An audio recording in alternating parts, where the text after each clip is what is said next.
Bonjour à vous, c'est Josué et aujourd'hui nous allons parler de la récompense de la prière. La première chose que vous devez comprendre, c'est que Dieu vous récompense avec la puissance lorsque vous priez. Écoutez, le but de la prière, ce n'est pas simplement de venir demander des choses à Dieu. Vous comprenez? L'un des premiers buts de la prière, c'est d'obtenir la puissance spirituelle. La puissance spirituelle dans la vie d'un chrétien vient par la prière. Plus vous priez, plus vous passez du temps avec Dieu, plus le Seigneur va vous récompenser avec la puissance. C'est pour cela que le Seigneur Jésus-Christ a dit que quand tu pries, va dans ta chambre, ferme la porte et prie ton Dieu dans le secret et il te le rendra. Quand la Bible dit qu'il te le rendra, ça veut dire quoi? C'est la puissance. C'est pour cela que l'apôtre Paul va dire que le royaume de Dieu ne consiste pas en paroles, mais en puissance. Mais la puissance s'obtient où? Comment on obtient la puissance spirituelle? C'est par la prière. Donc, vous devez comprendre de ce fait que tous les chrétiens n'ont pas la même puissance spirituelle. Tous les chrétiens n'ont pas la même puissance spirituelle.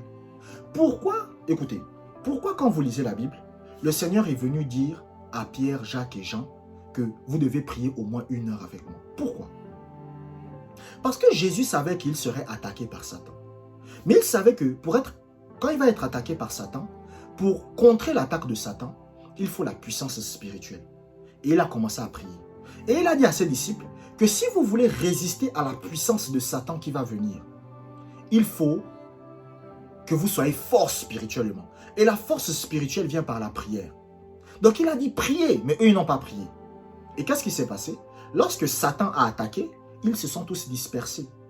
Donc la force spirituelle d'un chrétien, d'un enfant de Dieu, la force spirituelle vient par la prière. Vous savez, la Bible raconte dans le livre des Actes des Apôtres qu'un jour, l'apôtre Paul était en train de marcher dans une ville. Et tandis qu'il était en train de marcher dans une ville, il y avait une dame qui était possédée d'un esprit de python. Et cette dame ne faisait que crier, « Voilà, c'est des serviteurs de Dieu, c'est des serviteurs de Dieu. » Mais ça énervait Paul. Parce que Paul savait que c'était un esprit mauvais qui était en opération. Et l'apôtre Paul a pointé le doigt sur la dame. Et il a dit, esprit mauvais, sors maintenant. Et l'esprit est sorti. Mais qu'est-ce qui a fait en sorte que l'esprit sorte? C'est la puissance spirituelle. Écoutez, vous pouvez dire au nom de Jésus, au nom de Jésus, au nom de Jésus. Ce n'est pas ce qui fait en sorte qu'un démon sorte. Le démon, ce qu'il regarde, c'est la puissance que vous avez. Quelle est la force que vous dégagez? C'est pour cela qu'il y a des chrétiens, écoutez, les gens peuvent aller voir des marabouts, faire les fétiches, prendre leur nom, faire des trucs, rien ne leur arrive. Pourquoi? Parce que la puissance spirituelle qu'ils ont atteint fait en sorte que les sorciers ne puissent pas les atteindre. Un jour, il y a un diplomate qui n'aimait pas un homme de Dieu. C'est en Afrique. Donc, c'est-à-dire qu'il y avait un homme de Dieu, mais il détestait cet homme de Dieu-là. Et il allait voir un marabout. Et il a dit au marabout, je veux que tu tues l'homme de Dieu-là. Le marabout a pris le nom de l'homme de Dieu, il a écrit. Au lieu que c'est l'homme de Dieu qui meurt, c'est le fils du diplomate qui est mort. Et après, le diplomate vient voir le marabout. Il dit au marabout, mais je t'ai dit de tuer cet homme de Dieu, mais au lieu que c'est l'homme de Dieu qui meurt, c'est mon fils aîné qui meurt. C'est quoi cette histoire? Bon, il a dit, bon, je te donne encore son nom, rends-le fou. Dès qu'il prend, il donne le nom, le marabout essaye de rendre fou l'homme de Dieu. Au lieu que c'est l'homme de Dieu qui devient fou, c'est le deuxième fils du diplomate qui devient fou. C'est là que le diplomate a dit, vaut mieux que j'abandonne. Donc, c'est-à-dire que ce diplomate a essayé de faire du mal à l'homme de Dieu. Mais le problème, c'est que la puissance spirituelle qui était dans l'homme de Dieu a fait en sorte que ce qu'il a essayé s'est retourné contre ses propres enfants. Et l'homme de Dieu n'était même pas au courant. Et c'était l'un de ses amis. Donc, quand il se voyait, il se saluait. Mais sauf que son ami diplomate, là, voulait le tuer. Il n'était même pas au courant. C'est après qu'il a su ça.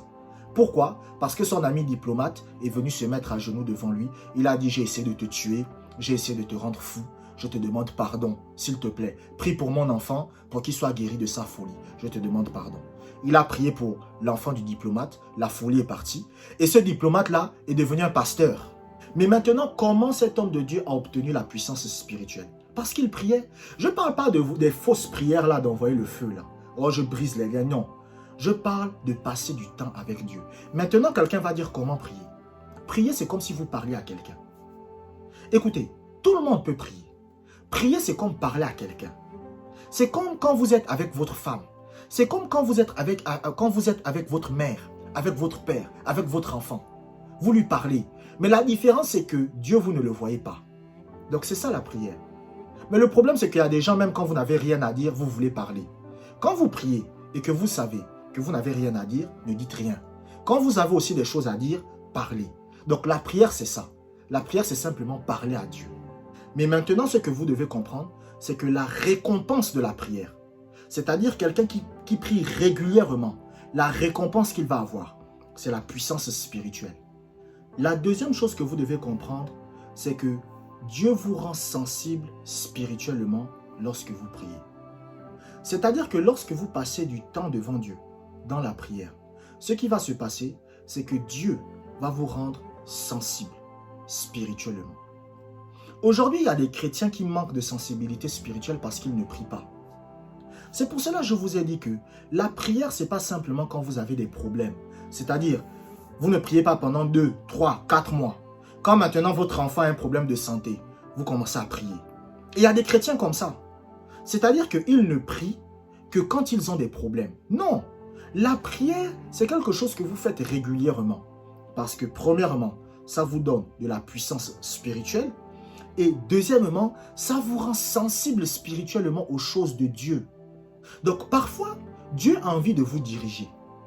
Mais Dieu ne peut pas vous diriger parce que vous ne priez pas. Parce que je vais vous expliquer le processus. Vous savez, il y a une chose que vous devez comprendre. Et ça, je vais le dire. Peut-être que ça risque de choquer beaucoup d'entre vous. Mais dans le Nouveau Testament, on n'a même pas besoin d'écouter la voix de Dieu. Parce que la Bible dit que nous avons la pensée de Christ. La Bible ne dit pas que nous avons les pensées. La Bible dit nous avons la pensée de Christ. Donc ça veut dire que la façon dont Jésus pense, cette pensée est contenue en nous. Donc normalement, on n'a pas besoin d'écouter des voix. On n'a pas besoin de voir des anges. Non. Normalement, il vous suffit d'être rempli du Saint-Esprit. Vous savez, un jour, le Seigneur m'a donné une instruction. Parce que moi, je priais beaucoup, je disais, Dieu, parle-moi, Dieu, parle-moi. Et le Seigneur m'a dit, arrête de trop chercher à m'écouter. Sois simplement rempli du Saint-Esprit et je te conduirai. Je te conduirai. C'est-à-dire que lorsque tu seras rempli du Saint-Esprit, tu feras inconsciemment ce que j'ai envie que tu fasses. Et comment vous vous remplissez du Saint-Esprit? C'est par la prière. Donc la prière vous rend sensible spirituellement. Pourquoi? Parce que la prière vous permet d'être malléable aux mains de Dieu. C'est pour cela que parfois, il y a des chrétiens, vous voulez prendre une décision, mais vous sentez une intuition en vous-même qui vous dit, il ne faut pas que je prenne cette décision-là. Vous savez, c'est à cause de quoi? C'est parce que vous priez. Et quand vous priez, vous êtes sensible. Et il y a une intuition qui vous dit, là, c'est pas bon. Et vous laissez. Vous savez, il y a un frère avec qui j'ai discuté il y a de cela quelques temps, c'est un ingénieur. Et il était dans les histoires de relations à distance. Moi, je ne crois pas en ça. Maintenant, il y a des gens, vous pouvez croire en ça. Moi, je ne crois pas aux relations à distance. Donc, il était dans une relation à distance. Mais, il avait une intuition dans son cœur qui lui disait que la fille avec qui je suis là, il y a un problème, il y a quelque chose qui ne va pas. Et finalement, qu'est-ce qu'il a découvert? Il a découvert que la fille sortait avec un autre gars. Donc, la fille les gérait à deux. Maintenant, il faut vous calmer. Parce que je ne suis pas en train de dire que toutes les femmes sont comme ça. Il y a des filles bien. Moi, dans ma vie, j'ai vu des filles qui étaient très bien. Des filles qui avaient un bon comportement. Donc, il ne faut pas faire des stéréotypes. Ce n'est pas toutes les filles qui sont comme ça. Donc, il y a des filles méchantes, des filles gentilles. Il y a aussi des hommes gentils et des hommes méchants. Donc, lui, il est tombé juste sur une mauvaise fille. Donc, la fille le trompait. Mais il sentait sans lui-même. Il y avait une intuition intérieure qui lui disait... Cette fille-là, il y a quelque chose qui cloche. Et la fille le trompait. Mais il est devenu sensible spirituellement. Mais comment? Par la prière. Donc si ce n'était pas un homme qui priait, si ce n'était pas un homme qui passait du temps avec Dieu, Dieu n'aurait pas pu le rendre sensible à un problème.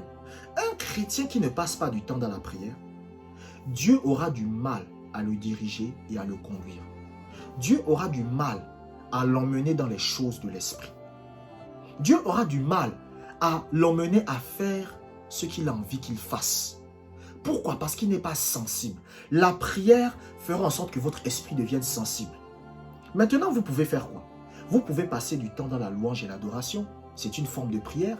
Vous pouvez passer du temps dans la prière en langue, c'est une forme de prière. Ou vous pouvez passer du temps à parler à Dieu. Je vous ai dit, la prière, c'est simplement parler à Dieu. Vous venez devant Dieu, vous commencez à parler. Et quand vous n'avez pas aussi envie de parler, vous vous taisez. Quand vous avez envie de parler, vous parlez. Quand vous n'avez pas envie de parler, vous vous taisez. C'est tout. C'est ça la prière. Il n'y a rien de plus simple, rien de plus facile.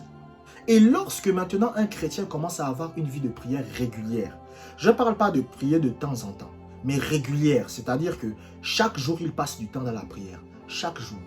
Ce qui va se passer, c'est que sa sensibilité spirituelle va s'accroître. Dieu va commencer à lui révéler des choses. Dieu va commencer à le conduire. Dieu va commencer à lui faire entrer dans son appel. Si vous êtes édifié par mes enseignements, si les enseignements que je vous donne vous permettent de progresser spirituellement, vous pouvez faire un don à la chaîne à travers le lien qui se trouve dans la description. Je vous recommande de vous abonner pour des prochaines vidéos. Merci de l'avoir regardé jusqu'à la fin et que la grâce du Seigneur soit avec vous.